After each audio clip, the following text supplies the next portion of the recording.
Bien, en este siguiente vídeo, una vez que hemos visto cómo calcular la constante de equilibrio y ya conocemos lo que es el concepto de equilibrio químico, bueno, pues nos planteamos las posibles situaciones o problemáticas que podemos encontrarnos en los diferentes ejercicios. Es decir, nosotros para alcanzar el equilibrio químico sabemos que es una situación en la cual, bueno, se han estabilizado las concentraciones de todas las sustancias que intervienen y que en el equilibrio tiene que haber pues de todo. Por ejemplo, para esta reacción, A para dar 2B más C, que es la que utilizamos en el ejercicio anterior, creo recordar.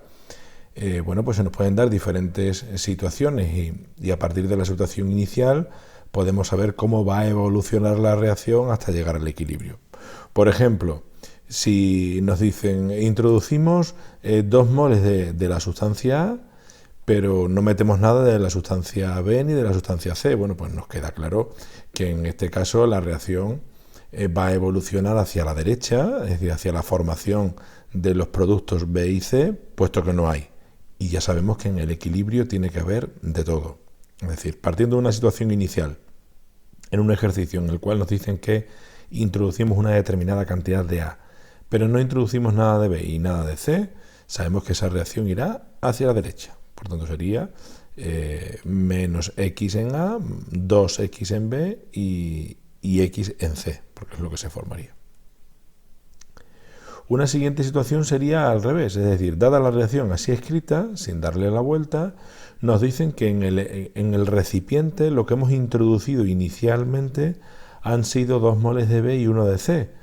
Bueno, pues si se introducen 2 moles de B y 1 de C, pero no hay nada de A, pues como en el equilibrio tiene que haber de todo, esta reacción que es reversible, que puede evolucionar en ambos sentidos, evolucionará hacia la izquierda para formar A, puesto que de la sustancia A no hay.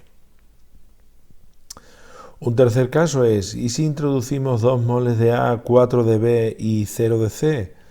Bueno, pues hemos metido una cantidad de A, una cantidad de B, pero no hay nada de C. Puesto que no hay nada de C, no puede evolucionar hacia la izquierda, porque B necesita combinarse con C y C no hay. Por tanto, la única solución es que la reacción vaya a formar C, que es lo que no hay. Es decir, en estos tres casos observamos que la reacción va a evolucionar, es decir, se va a dirigir en el sentido de formar la sustancia que no hay inicialmente en el recipiente. Pero, ¿y si tenemos... Bueno, y en este caso, no, perdón, me falta otro. Y si introducimos 2 moles de A, 0 de B y 3 de C, pues lo mismo, para formar B. Pero, ¿y si tenemos 2 moles de A, 1 de B y 3 de C? Es decir, ¿y si tenemos cantidades iniciales de todo? Si tenemos cantidades iniciales de todo, podemos llevarnos a pensar, bueno, pues de donde hay más a donde hay menos, pero no tiene por qué ser así, porque dependerá del valor de la constante. Pues en estos casos es en los que, con los que vamos a trabajar con el objetivo del vídeo este, que es el del cociente de reacción.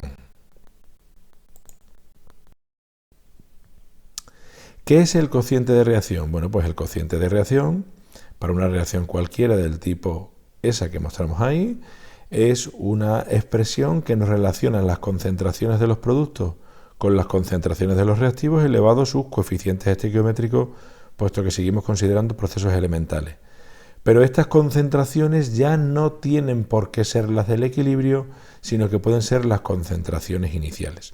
Es decir, Q tiene la misma expresión que K sub C, pero en K sub C solo cogíamos estas concentraciones en el equilibrio y sin embargo con Q podemos cogerlas en una situación inicial y analizar así si esa reacción está en equilibrio o no.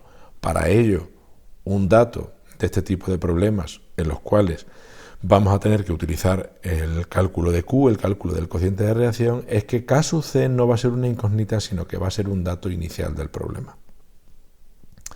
Por tanto, tiene la misma fórmula que K sub C, pero la diferencia es que las concentraciones no tienen por qué ser las del equilibrio.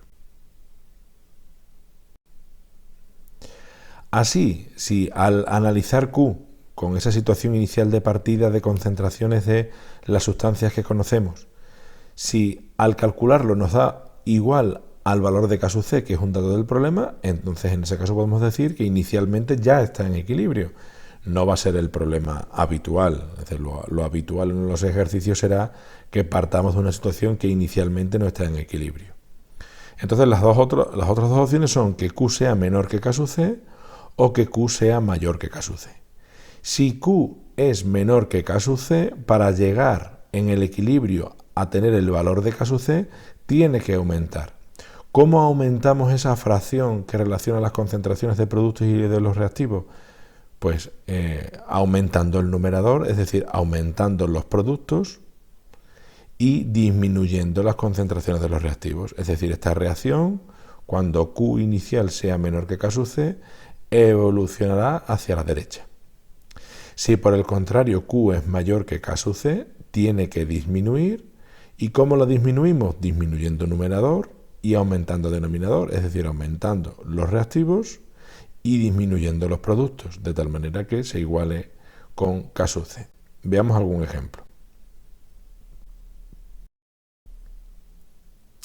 En el siguiente ejemplo nos dicen, en un recipiente de 3 litros se introducen 0,6 moles de yoduro de hidrógeno, 0,3 moles de hidrógeno y 0,3 moles de yodo a 490 grados centígrados Celsius.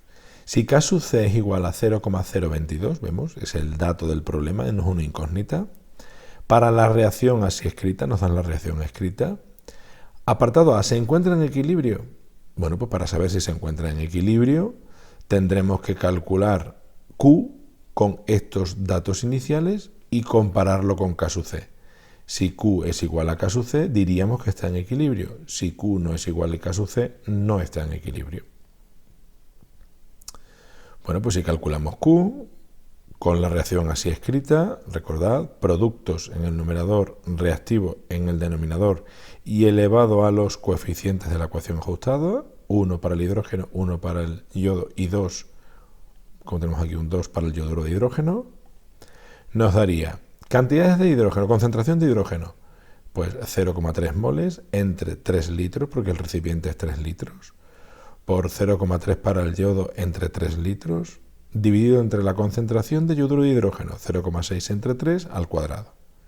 Si hacemos ese cálculo nos da un valor de 0,25.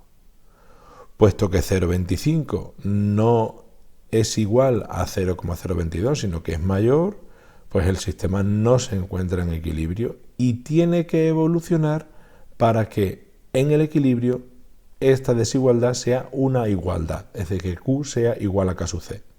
¿Cómo conseguimos que esto se parezca a K sub C? Disminuyendo, puesto que aquí tenemos 0,25 y la constante es 0,022. Para disminuir esto, para disminuir esta fracción, tendremos que disminuir el numerador y aumentar el denominador. Por tanto, la reacción tiene que ir a formar yoduro de hidrógeno, es decir, la reacción se desplazará hacia la izquierda, aumentando el denominador y disminuyendo el numerador, acercándose así al valor de K sub C. Y con eso respondemos al apartado B. En caso de no encontrarse, ¿cuántos moles de yoduro de hidrógeno, yodo e hidrógeno habrá en el equilibrio?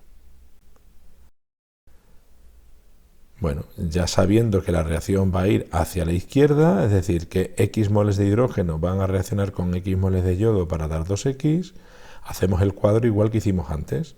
En primer lugar, moles iniciales, 0,6, 0,3, 0,3, que son los datos que nos dan en el enunciado.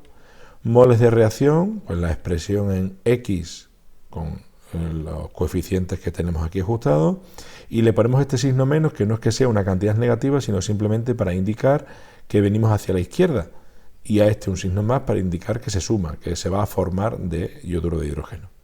¿Qué nos quedará en el equilibrio? Pues lo que teníamos más lo que se forma. ¿Y qué nos quedará de yodo y de hidrógeno? Pues lo que teníamos menos lo que ha reaccionado. Para calcular las concentraciones, pues a esos moles en el equilibrio los dividimos entre el volumen total, que en este caso es 3. ¿Y cómo calculamos esa X, que es la que nos va a permitir calcular lo que nos piden, los moles en el equilibrio? Pues con el dato que tenemos, que es el dato de la K sub C.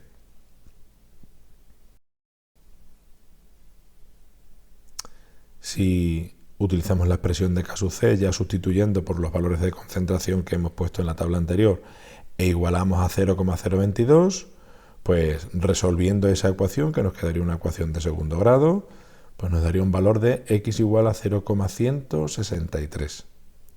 Sabiendo que la x es 0,163, pues ya sustituiríamos en el cuadro y veríamos que los moles en el equilibrio para el yoduro de hidrógeno serían 0,6 más 2 por 0,163, que nos da 0,93, y para el hidrógeno y para el yodo, que son cantidades iguales, 0,3 menos 0,163, 0,16, pues nos da aproximadamente 0,14 moles. Y esa sería la respuesta al apartado B.